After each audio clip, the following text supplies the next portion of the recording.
Base nga sa ating latest satellite animation, yung bagyo nga sa labas ng ating Philippine Area of Responsibility na may international name na si Typhoon Bualoy o yung dating si Bagyong Upong ay palandfall na nga dito sa may Vietnam at hindi na nga nakakaapekto sa alinmang bahagi ng ating bansa. Kung mapapansin din natin, hinahatak nito yung southwest monsoon o hanging habagat, kaya naman wala ding epekto yung habagat sa alinmang bahagi ng ating bansa. At yung nagpe-prevail nga ngayon na sistema ay yung easterlies o yung mainit na hangin galing Pasipiko. Kaya naman sa buong bansa magkakaroon lamang ng mga pulo-pulo at mga panandaliang mga pag-ulan. Sa magiging lagay ng panahon bukas, asahan nga na dito sa may Bicol Region, maging sa may silang bahagi pa ng Central Luzon at Calabarzon, makararanas din ng mga kalat-kalat na pag-ulan dala ng easterlies. Samantalang dito sa Metro Manila at nalalabi pang bahagi ng Luzon, magiging mainit at maalinsangan ng panahon at pagsapit ng hapon, andyan pa rin yung mga tsansa ng mga pulo-pulo at mga panandali ang mga pag-ulan. Ang temperatura nga ay may kainitan at maaari pang pumalo 33 degrees Celsius dito sa may Tuguegarao at 34 degrees Celsius dito sa may Lawag. Samantalang sa Metro Manila, aabot mula 24 hanggang 31 degrees Celsius. Sa magiging lagay ng panahon naman dito sa may Zamboanga Peninsula, maapektuhan din ng easterlies, kaya naman magiging kalat-kalat at makulimlim din ang mga panahon. At sa nalalabing bahagi pa ng Palawan, maging sa Visayas at nalalabing pang bahagi ng Mindanao, magiging bahagyang maulap sa umaga, ngunit pagsapit ng hapon, mas magiging maulap na ang kalangitan at mayroon ng tsansa din ng mga pulo-pulo at mga panandali ang mga pag-ulan, lalong-lalo na sa hapon hanggang gabi.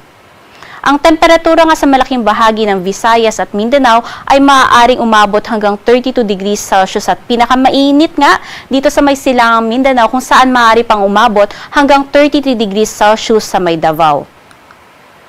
Sa magiging lagay naman ng ating karagatan, wala tayong nakataas na gale warning, kaya naman malayong makapaglalayag ang lahat ng sasakyang pandagat.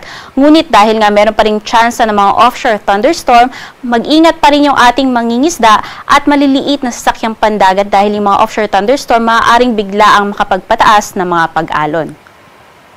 Sa magiging lagay ng panahon sa susunod na 3 araw dito sa may Luzon, asahan nga natin na sa may Legazpi, magiging patuloy ang makulimlim na panahon hanggang Martes, ngunit pagsapit ng Miyerkules hanggang Huwebes ay mas gaganda na nga ang panahon at meron na nga lamang pulo-pulong mga pag-ulan. Samantalang sa Metro Manila at iba pang bahagi ng Luzon, asahan ng pagiging matuloy ng mainit at maalinsang panahon at tsansa ng mga pulo-pulong mga pag-ulan sa hapon hanggang gabi. Temperatura ay may kainitan din at maaari pang umabot hanggang 33 degrees Celsius dito sa may Legazpi City.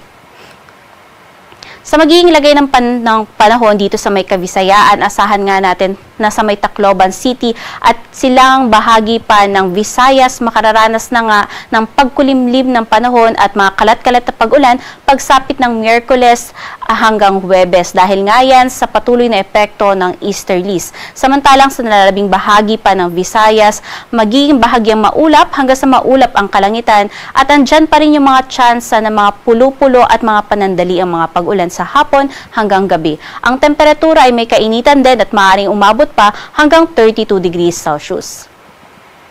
Sa mga piling lugar naman dito sa may Mindanao, asahan nga natin na yung mga kalat-kalat na pag-ulan sa may Zamboanga City magpapatuloy nga yan hanggang Martes. Ngunit magiging mas maganda na nga ang panahon pagsapit ng Miyerkules hanggang Huwebes. Samantalang sa nalalabi pang bahagi ng Mindanao, patuloy pa rin yung pagiging mainit at maalinsangan ng panahon at tsansa ng mga pulo-pulong mga pag-ulan at ang temperatura mainit at maaari pa yung umabot hanggang 33 degrees Celsius lalong-lalo na nga pagsapit ng Huwebes sa may Metro Davao at Zamboanga City. Sa potensyal naman na magiging isang bagyo, nakikitaan nga natin na merong medium chance next week at maaari nga yung dumaan dito sa may kapuluan ng Luzon. Ngunit sa ngayon ay mataas pa yung uncertainty nito. Ngunit pinagbibigay alam na natin sa ating mga kababayan upang may mga inisyal na preparasyon na tayong gawin para malesen yung magiging impact kung sakali man na matuloy nga itong nababantayan nating posibleng tsansa ng isang bagyo next week.